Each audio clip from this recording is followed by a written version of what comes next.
Amém. Tem algum filho aí de Deus? Aleluia. Vamos continuar então, gente, de onde nós paramos. Este louvor, esta adoração que nós falamos ontem, que nós dividimos aqui, partilhamos, desta mesa, que o Senhor preparou para este tempo. E entendemos que nós não podemos reter o louvor, nós não podemos reter a glória, mas tudo aquilo que é vindo até nós devemos entregar ao Senhor. Nós somos criados, somos excelentes em entregar a glória, mas somos péssimos para reter a glória. A glória fatalmente nos destruirá se nós a retermos. Por isso toda a glória, todo o louvor é dado ao Senhor nosso Deus. E o pastor já leu aqui parte do texto, quero convidar você a abrir novamente no tema desse seminário, no Salmo 133. Por mais que você saiba decor, procure abrir, sempre bom visualizar o texto, ler, reler, deixar que ganhe profundidade em nosso coração.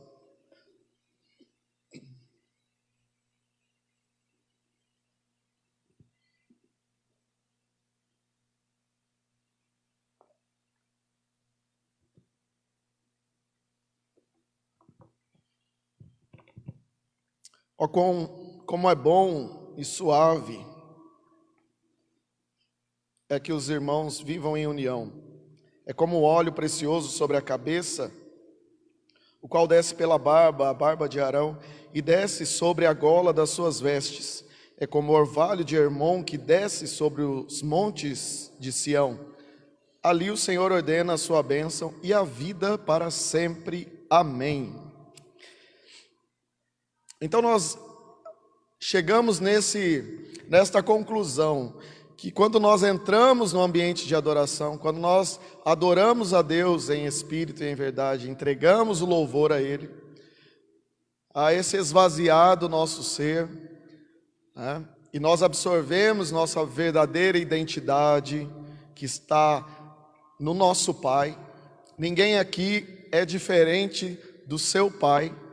Todos aqueles que tiveram contato com o seu pai biológico absorveram do seu pai as suas características, e nós não poderíamos ser esta pessoa se não fosse o nosso pai, por pior que o seu pai tenha sido, ou por melhor que o seu pai tenha sido. As características deles estão inseridas em nós, quer queiramos ou não.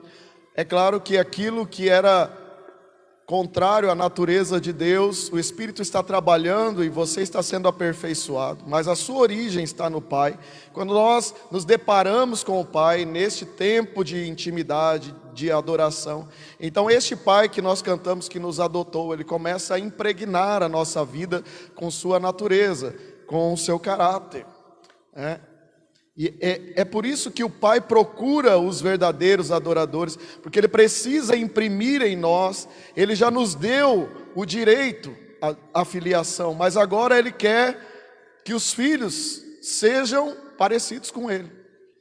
Nós não perdemos o direito de sermos filhos de Deus, amém? Mas como é bom quando você se identifica com um dos seus filhos e vê que aquele filho ele está seguindo os seus passos, naquilo que você entende que é bom. Da mesma maneira o Pai Celestial, da mesma maneira o nosso Abba, Ele quer imprimir em nós, esse é o objetivo dele. Não há como nós, entenda isso, meu irmão, eu tenho que refletir a glória do Senhor lá fora. Não tem como fazer a obra de Deus sem Deus, amém? Não é para você assumir uma responsabilidade sem o Senhor. Então, através do louvor e da adoração, é onde nós absorvemos desta fonte, é onde nós bebemos, é onde nós nos enchemos. E aí, então, para transmitir, então há algo a ser transmitido de maneira objetiva e também subjetiva. para nos tornarmos mais parecidos com Ele. Ou seja, o que é isso? Nós imaginamos a cena, né? Eu vou refletir a glória de Deus. Dá a impressão que nós, ao andar pelas ruas, então vai ser visto uma luz que vai emanar das nossas costas, uma auréola, né? Dá a impressão que refletir a glória de Deus é isso. É como é refletido, né? Como é pintado nos quadros, naqueles quadros onde aparece Jesus e uma luz que está envolta a Ele. Nós temos às vezes essa imaginação, mas é muito mais do que isso. As pessoas não precisam de uma luz física. Elas precisam de gente agindo diferente. Pessoas que são como elas, mas tem algo que elas precisam. Ou seja, o que é isso? Parecidos com o Senhor, nós começamos a pensar como Ele, a sentir como Ele, a querer o que Ele quer, a sonhar o que Ele sonha, a prezar pelo que Ele preza. É isso que é ser parecido com o Senhor. As coisas internas, né, os sonhos, os objetivos, a maneira de ver, os valores, os princípios que vão nortear as suas escolhas e a sua posição na sociedade. É isso que é refletir a glória de Deus. De maneira muito objetiva, subjetiva porque está dentro, essas coisas que nós adquirimos na adoração, que o Pai nos dá no período em que estamos louvando e adorando, são depositadas dentro de nós, sonhos novos. De repente você se vê abandonando os seus sonhos naturais e absorvendo os sonhos de Deus. Você começa a abandonar a forma antiga de pensar, suas próprias ideias, ideologias, e começa a absorver o que Deus está pensando agora, o que Deus está querendo agora. E aí nós começamos a nos envolver no que Deus está fazendo agora. Tem alguém entendendo, amém? Tamanha importância deste tempo de adoração na nossa vida, este tempo diário, este tempo, né, constante de adoração. Muitas vezes nós nos focamos ministerialmente, nós achamos que o Pai quer de nós como aquele filho mais velho, né, que fala: Pai, eu estou aqui te servindo há tanto tempo e o Senhor não me deu nem um cabrito, nem para eu festejar com os meus amigos. E nós na igreja parecemos muito mais aquele filho que ficou do que aquele filho sincero que foi. Porque nós estamos focados tanto no fazer e achamos que Deus está se agradando do fazer. Mas o fazer precisa ser uma consequência do que nós absorvemos na nossa intimidade com o Pai. Então nós vamos fazer com essência e não simplesmente fazer. Às vezes nós assumimos a responsabilidade da obra de Deus e queremos realizá-la na força do nosso entendimento, na força do nosso braço, mas não é isso que o Pai deseja. O Pai deseja fazer juntamente conosco, por isso Ele derramou o seu Espírito. E Ele quer dar continuidade à obra que Jesus começou, por meio do Espírito Santo em nós. Mas isso não será possível se nós não tivermos o tempo devido de louvor e adoração, se nós nos esvaziarmos desta glória. Porque entenda, meu irmão, até na obra de Deus, há como nós usurparmos a glória do Senhor. Se nós continuarmos a fazer a obra de Deus no nosso próprio entendimento, na nossa própria força, você vai absorver a glória. Você vai começar a pensar: eu me esforcei, eu estudei, eu batalhei, foi eu que fui lá até conseguir o diploma, fui eu. Como dar a glória a Deus se foi tudo você? Mas quando nós mergulhamos na adoração, nós nos humilhamos, nós nos diminuímos, então a glória pode ser totalmente dele. Amém. Mas qual é o sonho de Deus? O que adoração tem a ver com unidade? Nós vamos entender isso quando nós mergulharmos no sonho do Senhor. o que Ele está fazendo na terra, no meio da humanidade, desde o início. Qual é o projeto de Deus, afinal? E a resposta é muito simples: é a igreja que é igual à família. Deus está gerando, em todo este período, desde a criação até os dias de hoje, Ele está buscando uma família para si mesmo. E é por isso que Ele vem através de seu Filho, nos ensinando a chamá-lo de Pai, não como simplesmente uma forma, um tratamento, Pai, mas absorvermos esta filiação e nos colocarmos debaixo desta paternidade, que só isso já resolve muitos dos nossos problemas emocionais, nossos traumas, só de saber que Deus, e entenda o que eu estou falando com a palavra saber aqui, não é de forma intelectual, mas é saber com todo o nosso ser que Ele é o nosso Pai, somos seus filhos.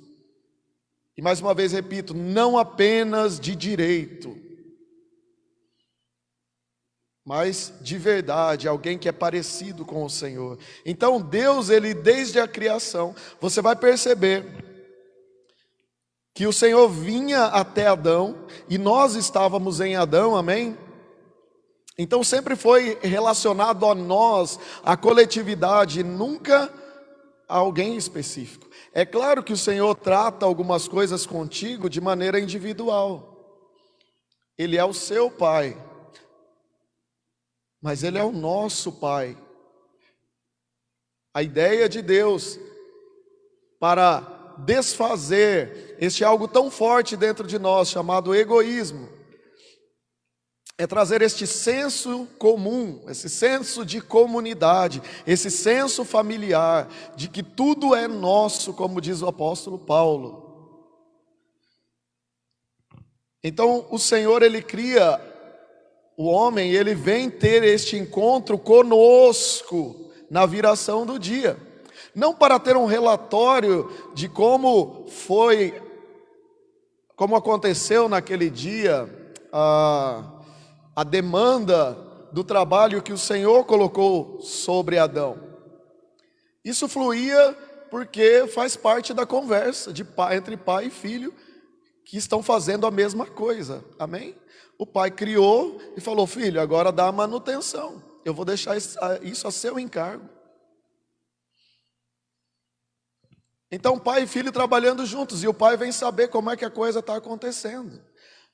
Mas para ter relacionamento com Adão. Entenda uma coisa, meu irmão, o Éden, ele representa a própria presença de Deus na terra.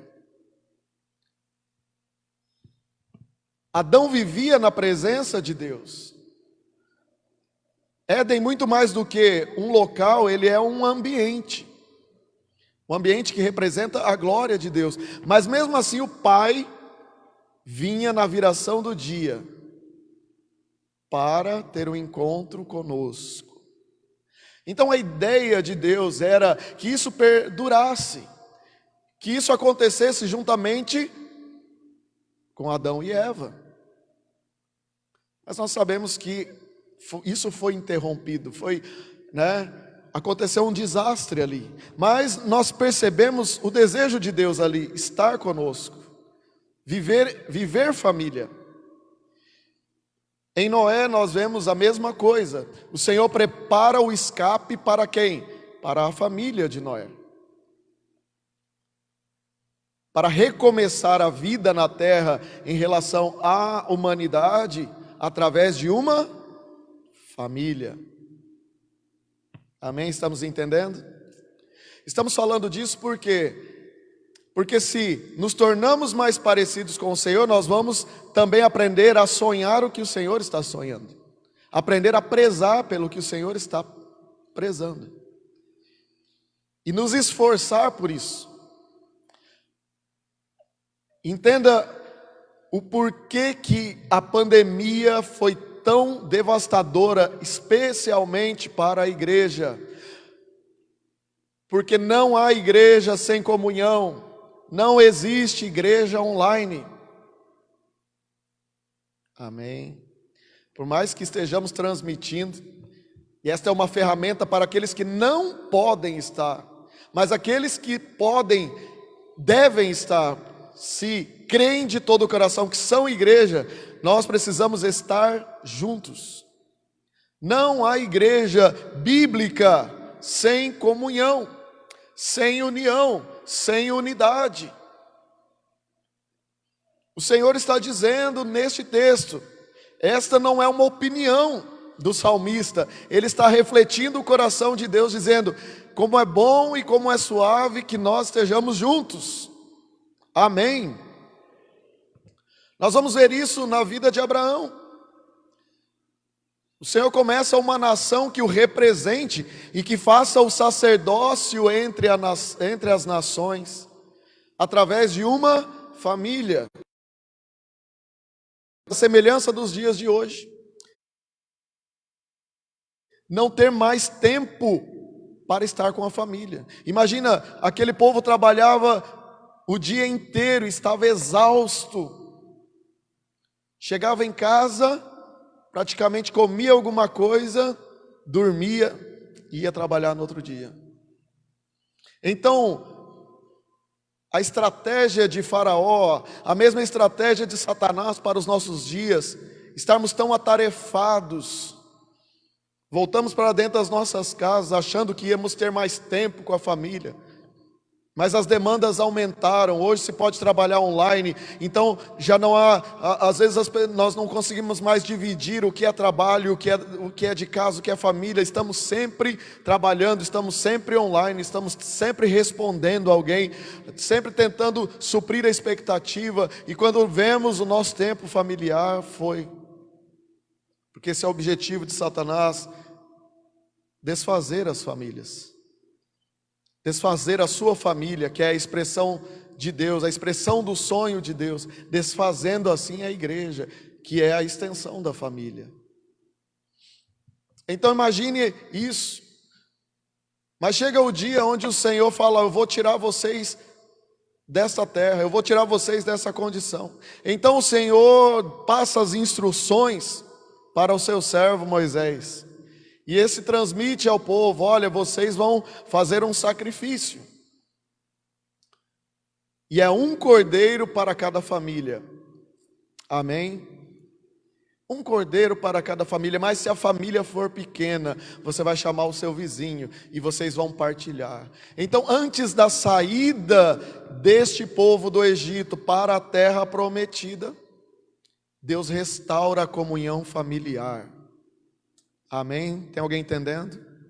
Antes de Deus tirá-los, aquilo que seria devastador, a morte dos primogênitos de todo o Egito, o sangue nos umbrais das portas, trazendo livramento para as famílias que creram e sacrificaram e voltaram para a mesa partilhar. Por que o Senhor ama tanto esta mesa, trazer-nos para perto? Porque é o projeto dele desde o início, família, isso é adoração diante de Deus, essa é a mais profunda adoração diante do Senhor. Então o Senhor restaura a família, restaura a comunhão, restaura o relacionamento, restaura eles estarem juntos de verdade, partilhando o Cordeiro, partilhando Cristo. Olha onde Cristo está restaurando. Ele é o restaurador, Ele é o que nos une, Ele é o que nos conecta. Ele é o motivo de estarmos à mesa. Então você vê antes da partida todas aquelas famílias em suas casas reunidas, partilhando aquele Cordeiro que simbolizava o próprio Cristo que viria. Da mesma maneira, meus irmãos, é muito propício este seminário, porque o Senhor fará a mesma coisa antes de nos tirar dessa terra do Egito. Ele vai converter o coração dos pais aos filhos e o dos filhos aos pais, diz o Senhor, nos últimos dias. Restauração das famílias, restauração da comunhão, porque é bom e agradável, porque é bom e suave que estejamos juntos, que vivamos juntos. Amém? Esse é o projeto do Senhor desde o início, e Ele vai repetindo isso durante toda a história. Estou citando algumas coisas. Quando já o povo estava fora do Egito, caminhando pelo deserto, em muitas rebeliões, rebeldia, reclamações, murmuração, Deus chega para Moisés e fala: Moisés, eu não suporto mais esse fedor que sobe de reclamação do povo. O povo não está contente. Vamos fazer o seguinte, Moisés, eu vou destruir esse povo e eu vou começar uma família que me agrade a partir de você. Olha que proposta tentadora para qualquer um de nós. Quem não se sentiria lisonjeado, fala: puxa, Senhor, o Senhor vai começar uma nação, uma família, uma nação, uma igreja através de mim. Moisés, porque olha o trabalho que esse povo está te dando. É verdade, Deus, é muito trabalho. Então vamos começar do zero, vamos fazer uma família agora com a sua semente, da sua linhagem. Mas o problema é que Moisés já tinha absorvido aquele povo como sua própria família. E ele ora ao Senhor e intercede pelo povo, dizendo: se o Senhor vai destruir eles, o Senhor vai ter que destruir eu juntamente com eles, porque nós somos um. Em outras palavras. Amém? Você está entendendo? Moisés tinha absorvido o sonho de Deus, o plano de Deus. O próprio Deus instiga e investiga o que está no coração de Moisés, e Deus se põe entre o que Deus estava para fazer. Fala: Senhor, essa é a minha família. E muitas vezes nós agimos e pensamos que a gente, em determinadas áreas, nós não fazemos parte. Toda família é problemática.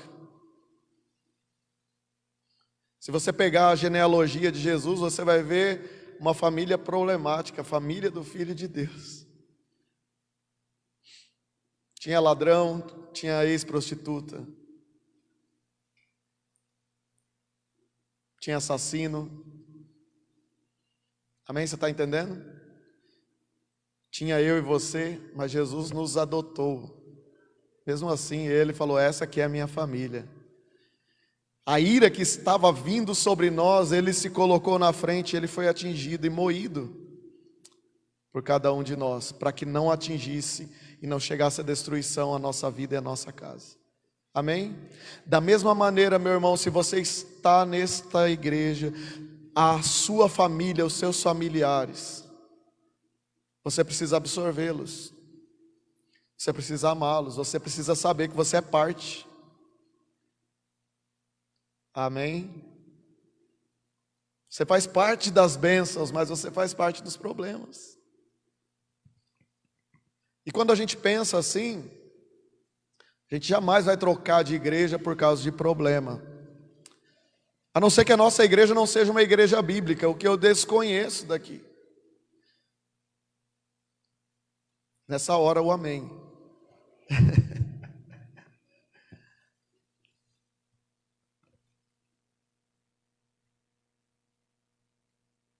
A nossa cidade tem problemas, mas a gente é maringaense.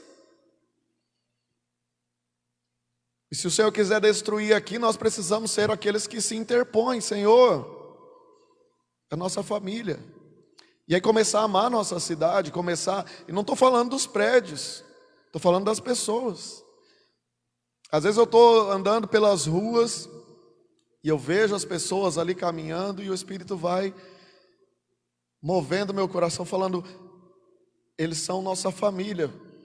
Ainda não sabem. Ainda não sabem. A gente só veio primeiro. A gente é o filho mais velho.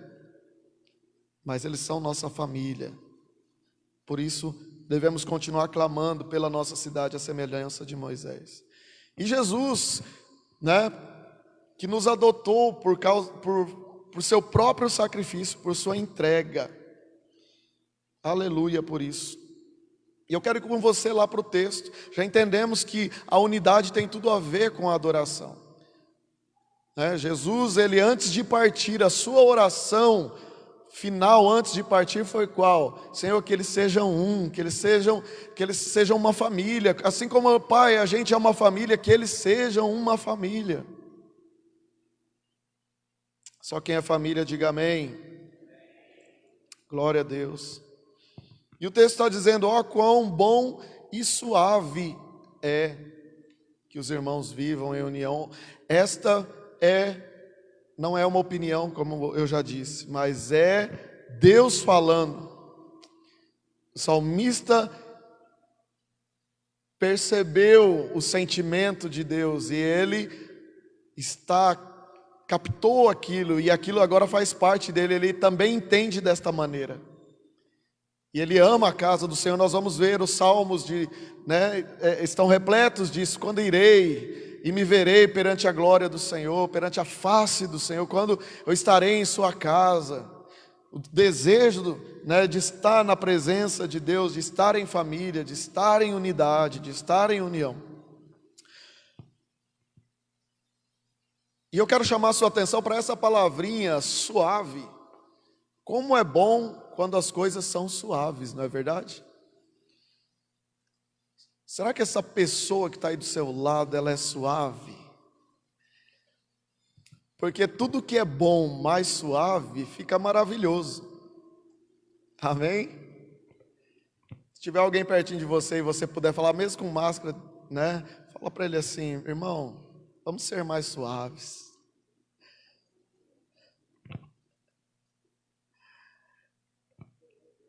Você conhece alguém suave?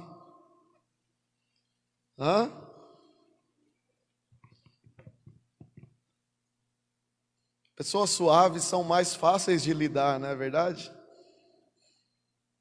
Porque, irmão, entenda o seguinte, está todo mundo tendo adversidades. Todo mundo está tendo problema. E nós seremos o bom perfume do Senhor na comunidade, na igreja, onde quer que nós estejamos, a partir desta suavidade de Cristo na nossa vida. Porque é bom, a nossa comunhão, ela deve gerar esta suavidade em cada um de nós. Porque o nosso referencial é suave.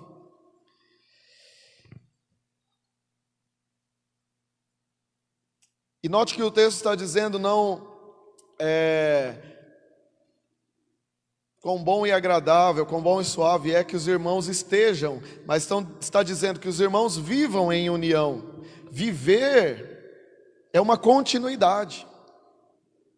A nossa unidade não deve se restringir aos momentos de encontro, mas ela deve nos acompanhar quando a gente estiver sozinho.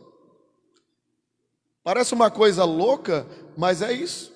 Deus está assentado num alto e sublime trono, nesse momento, mas não tem ninguém no qual nós temos mais proximidade, nesse exato momento, do que o próprio Deus. E o que faz isso? Porque Deus está constantemente pensando em nós. Ele está constantemente sonhando conosco. Ele está trabalhando a nosso respeito. Como é que a gente sabe disso? Jesus disse, o meu Pai trabalha até hoje.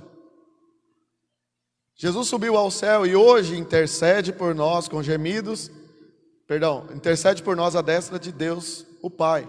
O Espírito Santo intercede por nós com gemidos inexprimíveis, ou seja, há uma mobilização da Trindade a nosso respeito.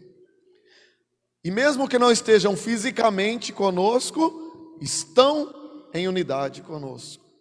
Há um desejo de união conosco. Então viver em união é muito mais do que vir à igreja ou de promover encontros. É muito bom, é necessário promover encontros. Mas quando eu estou conectado à minha igreja, conectado à minha família, então aquilo que vibra em meu coração, aquilo que faz palpitar o meu coração, aquilo que enche a minha mente, é sobre aqueles que eu tenho comunhão. Mesmo quando eu estou lá no trabalho, mesmo quando eu estou fazendo qualquer outra coisa, a minha vida precisa estar trazendo dignidade a outras pessoas, aqueles que são próximos a mim. Então viver em união é muito mais do que a gente estar todo dia na casa um do outro. Se você quiser que eu vou na sua casa todo dia, não tem problema. Faz lá uma coisinha boba, um churrasquinho.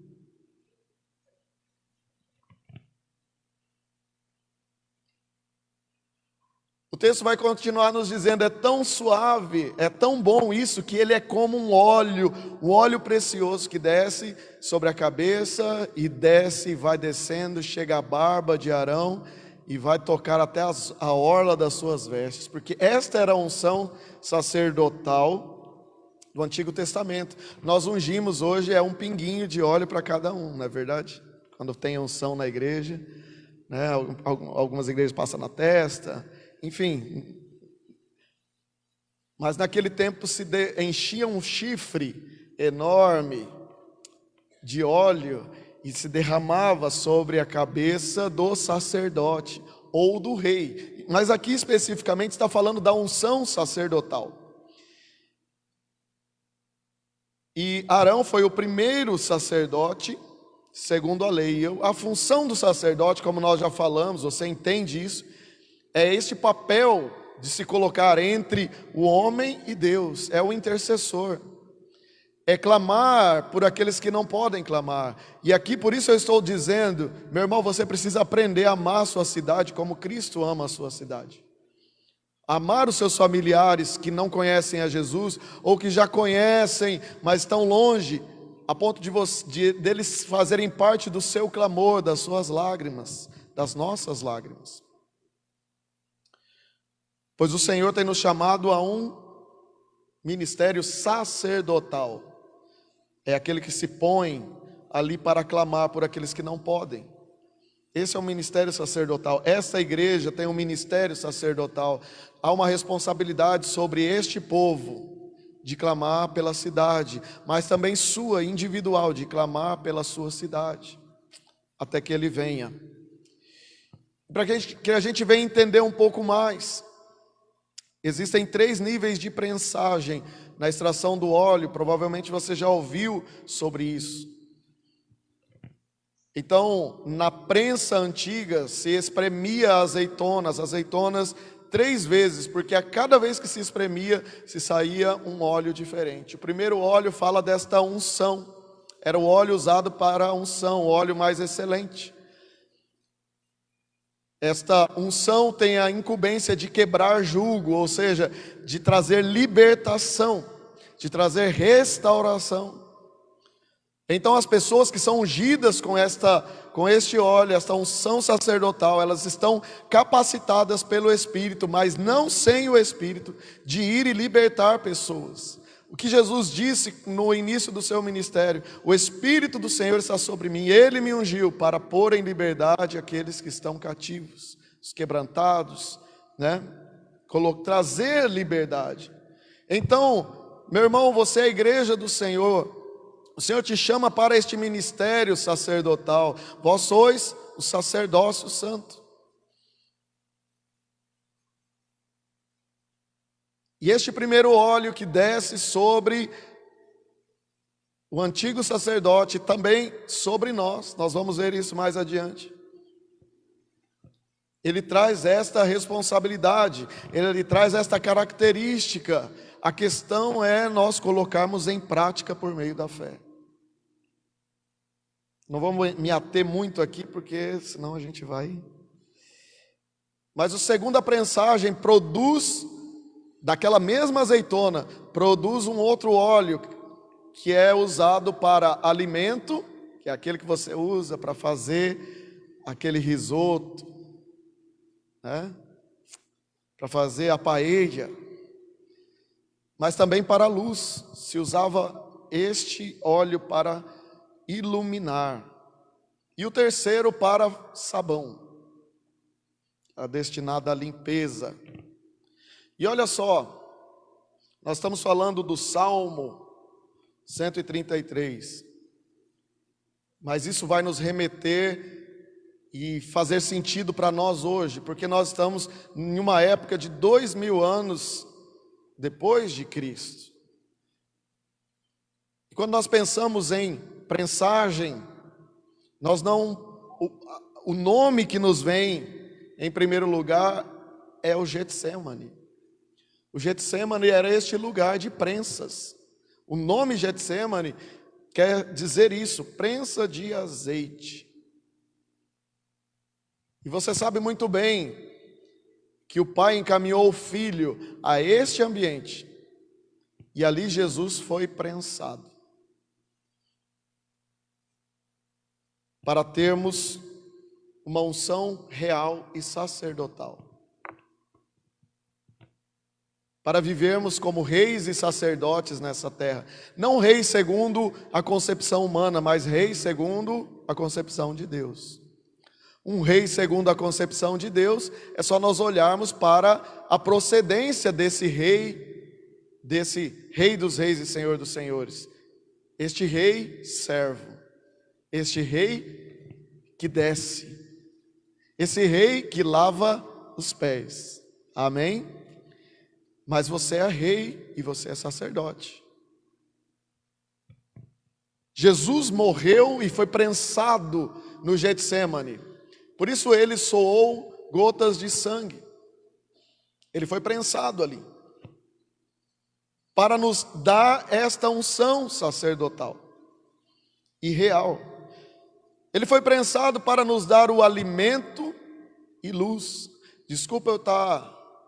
Não vamos nos aprofundar no assunto, porque o nosso assunto é sobre adoração através da comunhão, da unidade, amém?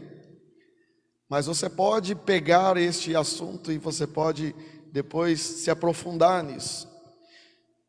Jesus foi prensado para que nós tivéssemos alimento e luz. Glória a Deus.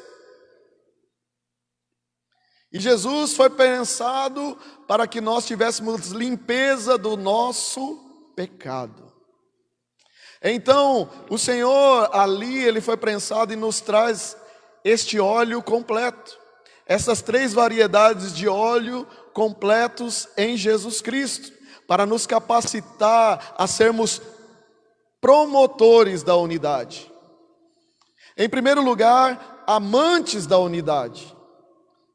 Em segundo lugar, promotores da unidade, promotores de encontros, de comunhão verdadeira, não comunhão apenas social, mas a comunhão que nós vimos lá no Antigo Testamento, no Êxodo, no qual se partilha o Cordeiro. Será que em nossas mesas nós temos nos reservado só o direito de falar das coisas triviais, daquilo que nós fazemos, dos resultados do Campeonato Brasileiro, das receitas sobre isso, sobre aquilo, das atualidades, mas e o Cordeiro tem feito parte das nossas mesas? Será que nós temos falado sobre o que Jesus fez, está fazendo e fará? Esta é uma reflexão para nós, porque esse é o desejo do Pai. Ele nos ungiu para estas coisas. Tudo bem até aqui, gente? Amém?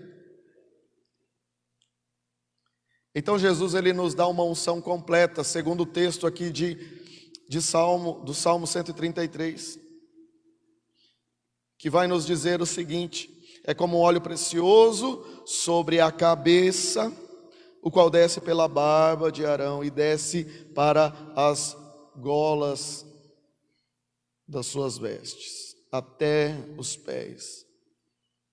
E nós vamos entender que primeiro sobre a cabeça, porque esta unção é para gerar autoridade. Amém?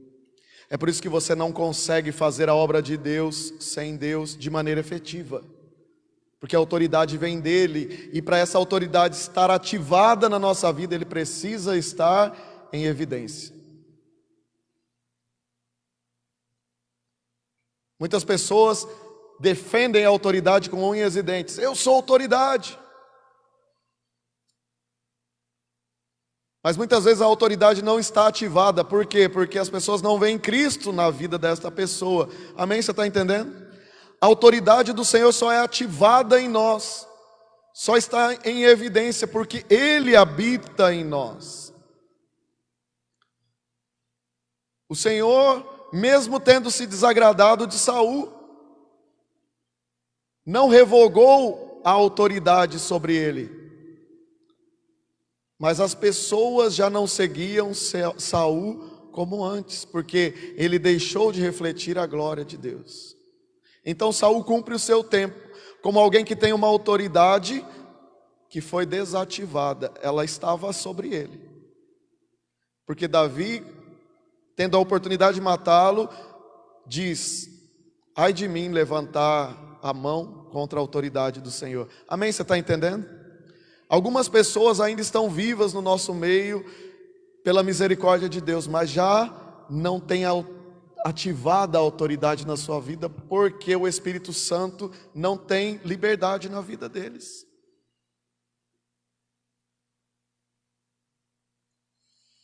Esta unção sobre a cabeça fala de autoridade.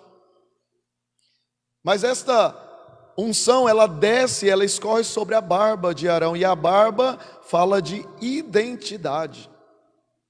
Você vai perceber na cultura antiga,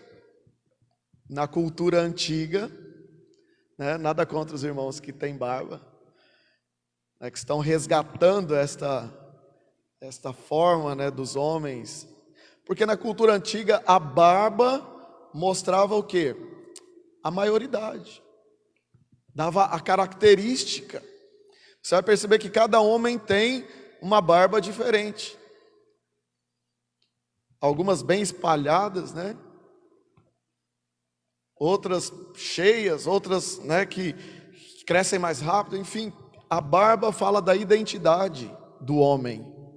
Então a unção do Senhor, ela promove a autoridade, ela dá-nos autoridade para sermos como o Senhor nessa terra, representantes do Senhor nessa terra, mas também traz a identidade de Cristo sobre nós. Então você sabe quem você é por meio da unção, desta unção que é liberada onde? Na unidade, na união, amém? Sobre aqueles que vivem em união, há uma unção específica. Ninguém vai trazer você aqui nessa manhã para ungir você aqui a esta unção da unidade, não. Aqueles que vivem em união, eles adquirem esta autoridade, esta identidade. E este proceder, que é o que fala da orla das vestes, que é onde nós caminhamos, e então os pés falam do nosso proceder.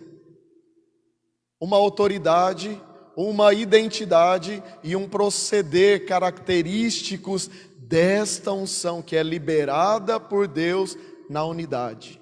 Amém? Mas que para que nós tivéssemos, o preço foi alto. Jesus precisou ser moído.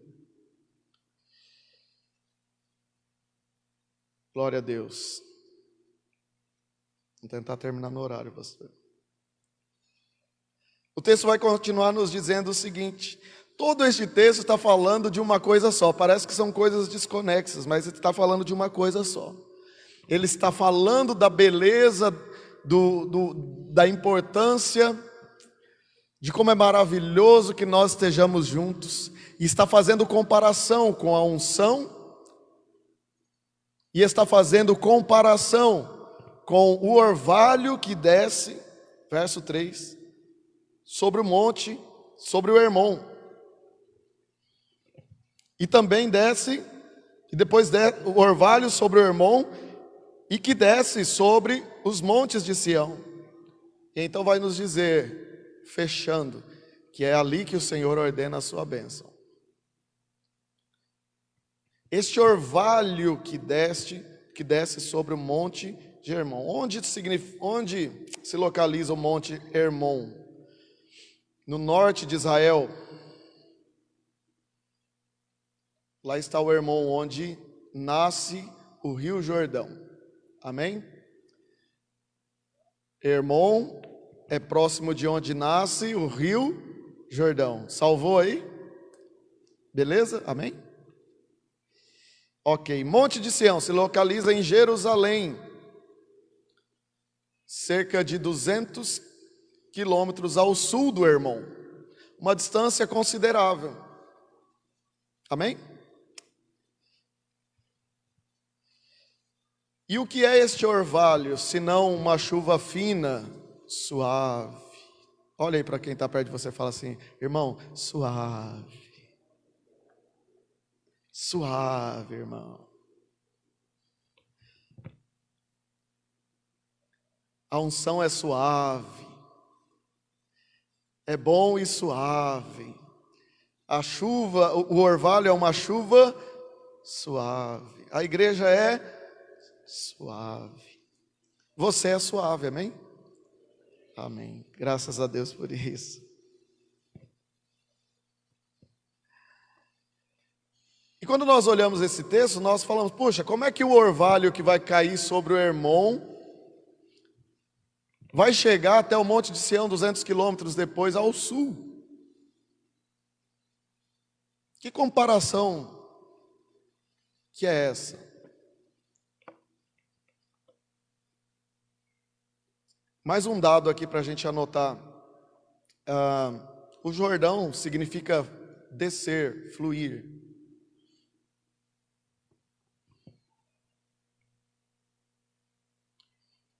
E o que é este orvalho, então, de Hermon? Nós vamos descobrir que este orvalho de Hermon está falando da mesma pessoa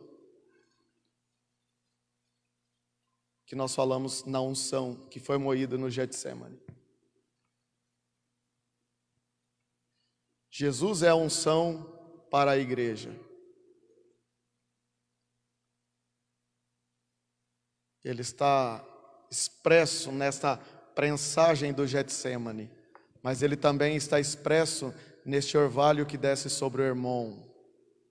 Porque a semelhança do orvalho que desce do céu, Jesus desceu do céu e veio até nós. Ele se esvaziou, tornando-se servo, à semelhança de cada um de nós. E Jesus inicia o seu ministério no Rio Jordão, sendo batizado nas águas por João Batista. Então aquele orvalho que desce sobre o Hermon, ele é mergulhado nas águas, ele promove as águas do Rio Jordão. E ele caminha por toda a Judeia e circunvizinhanças, nações, algumas nações vizinhas. Nós falamos sobre a mulher samaritana ontem. Mas Jesus chega a Gadara, Jesus chega a outros lugares, fora de Israel. E ele diz para a igreja: vocês farão obras maiores, porque eu vou para o Pai. Ou seja, vocês vão inundar a terra, até que a minha glória cubra toda a terra, como as águas cobrem o mar. Jesus começa então, ele desce sobre o Hermon, ele desce ali, ele começa o seu ministério no Jordão, mas ele se encerra em Sião, em Jerusalém, fazendo a conexão desses dois montes. Jesus é a unção de Deus para nós, a igreja, para que isso seja promovido cada vez mais. Então você que está em casa assistindo, e pode estar aqui, entenda isso, que a vida da igreja não existe desconexos uns dos outros, mas nós precisamos estar juntos. Nós precisamos ser instrumentos de Deus para esta adoração, esta alegria do Pai, para promover esta alegria do Pai, onde os filhos todos estão ao redor da mesa. E como verdadeiros adoradores, nós vamos absorver esta mesma alegria de Deus. em nome de Jesus. À medida que nós o adoramos, nós vamos começar a ser impregnados com isso, e nós vamos começar a desejar o que Deus está desejando, uma família. Não só a sua família, lá onde você mora, mas a família de Deus. Comentava aqui agora pela manhã, na nossa breve oração que nós fizemos, de como é bom nós termos o contato com mais uma parte da família de Deus. A gente está lá do outro lado, e quando a gente encontra outro pessoal que tem a mesma fé, fala, poxa, que legal isso, e a gente senta ali e come uma esfirra, né? Como dizem as crianças, come juntos. A esfirra é só um pretexto para a gente dividir tantas coisas importantes, tantas coisas legais. E esse tempo aqui em família, falando das coisas de Deus, partilhando o cordeiro nesta mesa que o Senhor preparou. Amém? Tem alguém entendendo? A igreja precisa se apaixonar de novo por esse estar junto. Nós precisamos não somente ler esse texto e falar, é legal mesmo, né, estarmos juntos. Não, isso precisa ser a grande motivação da nossa vida. Nós precisamos romper com os falsos objetivos, os quais somos bombardeados todos os dias, de que você precisa crescer, que você precisa ser o melhor lá na área que você desenvolve, isso, aquilo, outro, e que a igreja, que o reino de Deus é uma coisa à parte. Que eu vou pensar nos dias em que está marcado as nossas reuniões. Mas se o Espírito Santo pegar você no tempo de adoração, se você e eu formos cada vez mais parecidos com o Senhor, nós vamos estar lá pensando na comunhão daqui. Nós vamos estar lá promovendo comunhão lá,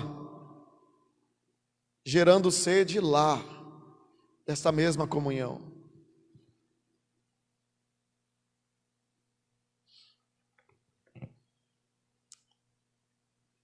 E aí eu descubro no final do texto que esta é a bênção de Deus sobre a unidade. É esta unção.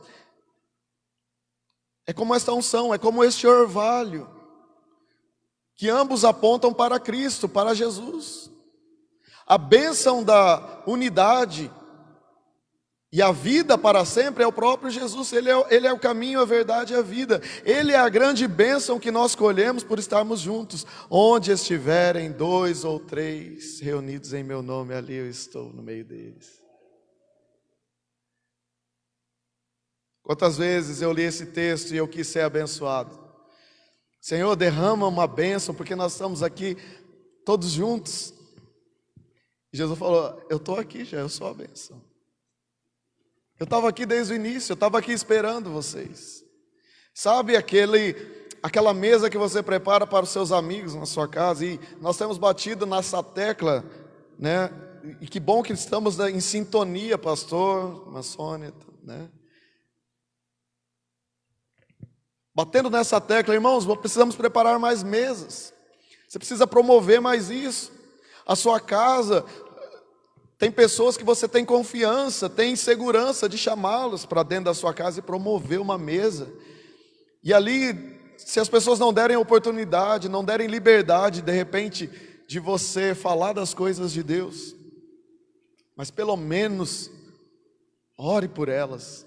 Deixa elas sair da sua casa sem uma oração, mas tenha uma mesa com elas. Chame os irmãos da igreja, pessoas, outras famílias. Porque ali o Senhor ordena a sua bênção, e isso é adoração diante do Pai. Eu fico pensando em Jó, a alegria que o pai tinha de ver os seus filhos reunidos. Por mais que eles não estivessem buscando ao Senhor, mas a alegria de vê-los reunidos. É a alegria do Pai que nós estejamos juntos, porque ali onde nós estamos juntos, Jesus está no nosso meio, a bênção é ordenada, a unção que nós precisamos é ministrada, este orvalho que desce sobre o irmão, esse mesmo Jesus que desceu do céu, esse mesmo Jesus que foi batizado nas águas e que caminhou, que difundiu a sua palavra, difundiu o evangelho e contagiou 12 homens. Depois o 13º, que fundou a igreja. É essa bênção que nós precisamos entre nós continuamente, por meio da adoração, por meio do louvor, e essa comunhão, esse estilo de vida de viver em união, tira o foco da nossa vida que está buscando a glória para si mesmo. Não, Deus não está, por mais que Ele nos ensine a devolver a glória a Ele, porque essa glória nos faz mal. Mas o foco do Senhor está em promover esta comunhão, em gerar esta família. E nós, o foco da nossa vida é o quê? Por que você tem um salário? É só para você e para a sua família? Por que você tem condições? Por que você tem um carro? Tudo isso está ligado ao propósito de Deus, para ser ferramenta, para que a família do Senhor, para que focos de comunhão estejam espalhados pela cidade. E você vai percebendo que a cada encontro, a cada mesa, por mais que você leve aquele seu amigo do trabalho, que você deseja alcançar para Jesus, e ele não te dá liberdade, mesmo assim, numa oração pelo alimento, que de repente você puxa ali e estende um pouquinho mais e ora pela família dele, você vai ver que o Senhor ordena a sua bênção ali. Você vai perceber que todas as vezes que nós nos reunimos aqui em nome de Jesus, o Senhor está aqui no nosso meio. Ele é a grande bênção, não há bênção maior que Deus possa liberar sobre a sua vida do que a pessoa do próprio Senhor Jesus, o Cristo, que se manifesta em nossa comunhão. Nós estamos terminando de produzir mais um álbum, e, inclusive Deus deu a graça do produtor estar aqui hoje, com a esposa, que também está terminando o álbum dela. E às vezes a gente senta lá naquele estúdio e a gente não produz absolutamente nada. É só uma mesa, é só um bate-papo, e como isso é edificante.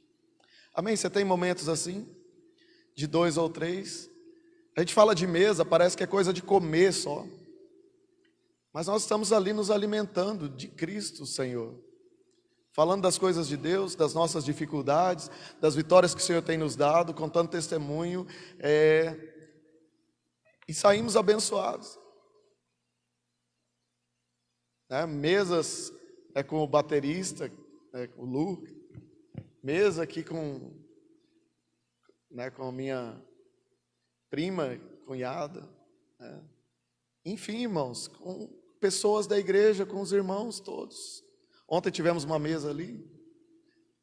Mas entenda isso, o que o Senhor quer não é simplesmente comer. Comer é o pretexto, e faz parte da igreja, Eles estavam todos reunidos no mesmo lugar, eles partilhavam da doutrina dos apóstolos, ou seja, da palavra, a oração, da comunhão e do partir do pão.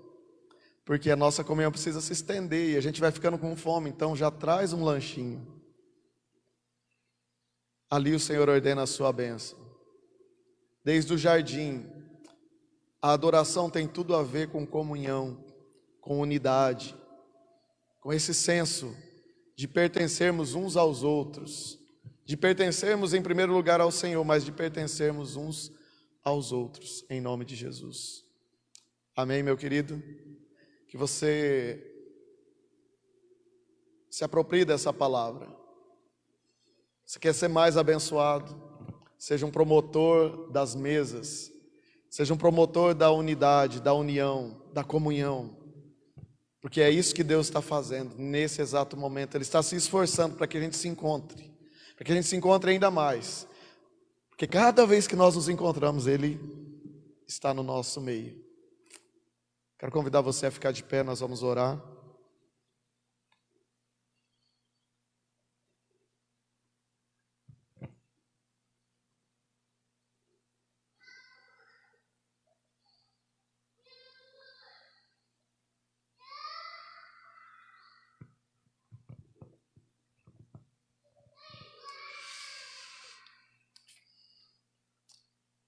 Você pode fechar os seus olhos, falar com o Pai. Louvá-lo pela pessoa do Senhor Jesus que se manifesta como esse óleo precioso, que se manifesta como esse orvalho que desceu sobre o Hermon.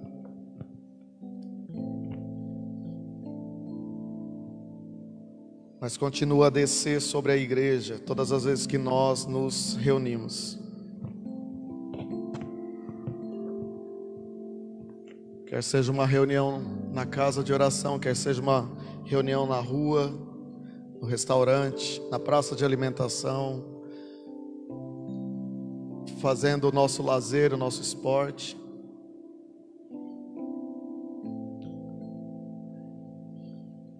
Isso é tão real, meus irmãos, que é por isso que nós nos identificamos tanto quando cantamos sobre a paternidade. Porque Deus criou você para ser família. Você é parte de algo. Você não é alguém sozinho que está buscando. Você não é um sobrevivente. Você não é um lobo solitário. Alguém que está sozinho contra o mundo. Mas você é a sua família, você é a sua igreja, você é a sua cidade. Com todas as bênçãos e com todos os problemas. Isso não é problema para Deus. O problema para Deus é quando nós nos negamos a estar juntos. Quando nós criamos empecilhos para estar juntos. Nós preferimos arrumar algumas desculpas. E você vai perceber que a geração passada, a geração um pouco mais antiga, eles tinham sua alegria nesta comunhão simples. Os pretextos eram simples, para simplesmente estar juntos.